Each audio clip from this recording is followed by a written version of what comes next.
Do you ever have like, you've got your favorite sneakers, right? Your Converse or your Vans or whatever they are. And then you get a new pair of sneakers and you're like, oh, well, these are sort of cleaner and fresher and nicer. I still like my old sneakers. So they're going to be my run of the mill, just going down to the shop sneakers. But, you know, if I want to like treat myself or I'm going somewhere where maybe I should wear some fancier sneakers, I'll wear those ones. So even though they're both really sneakers, you have like a favorites. So that's what I'm doing with my bin now, because the neighbors, they seem to have just adopted my bin. They took it back after bin night. They like the chain. Maybe they like the modifications, but they've left me their crappy bin. So their crappy bin is getting all the dog shit. It's getting the banana peels. Like, it's getting all the junk. I'm sticking stuff in there that probably doesn't fit that well, but I'll just cram it in because it's a crappy bin. I don't mind. Whereas my new fresh bin, I'm treating with a bit of respect. I mean, I guess that is your life, and your sneakers are a really good example Isn't that a damning statement? Yeah, I guess that is your life, Charlie. No, I mean, like, it's the life of these things. I mean, I know they're objects and we're anthropomorphizing, objects, and they don't really have these emotions. But if you look at the life of your sneakers, you're absolutely right. You bring your new pair in. You know what your new pair's first look at life is? Fancy events, high class functions, days at something where you're dressed up, accompanied by better other clothing, better pair of pants, better shirt, in good company, and thinking, this is a pretty good life, right? My life is and they're not even in the roster for day-to-day life. So at this stage, they're just going to functions, they're going to good things. They're living like the best sneaker life you can possibly have, back in the cupboard, don't have to work too hard.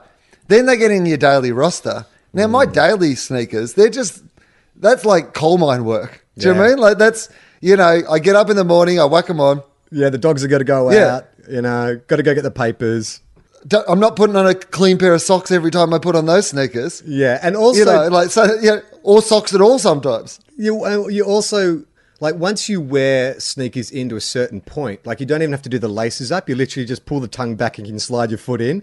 That's when you know you've worn them in. So it's kind of like when you get to that, you get your new sneakers and you'll lace them up and stuff because you've got to wear them in.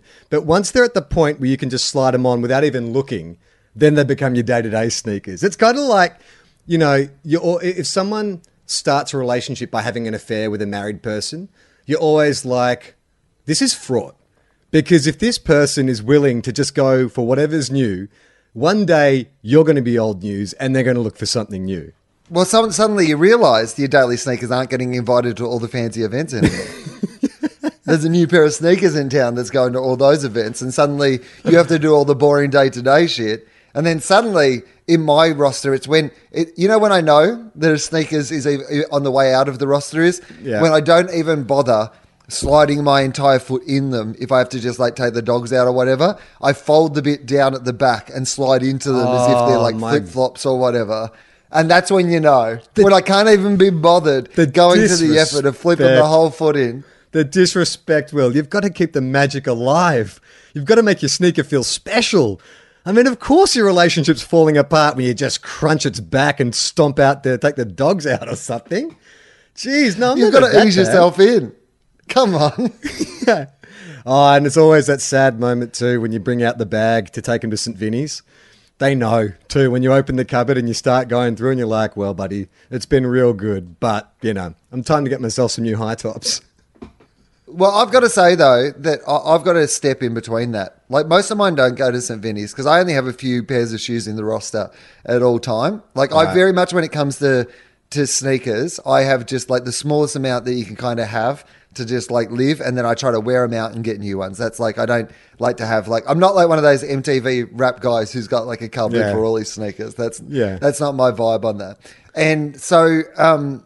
there's one more stage, and this is, I reckon, a fun stage. It's retirement, which is beach sneakers. Yes. the ones that are in the cupboard purely for when it hits summer and I just need a pair to wear down to the beach that I can throw on the sand and stuff. I don't reckon that's a bad stage of your life. Yeah. I reckon that's just an easy, before you get sent off to the farm, you get a couple of years at the beach. Yeah, if you're a sneaker, you're in trouble when your owner is willing to put a bare foot inside you.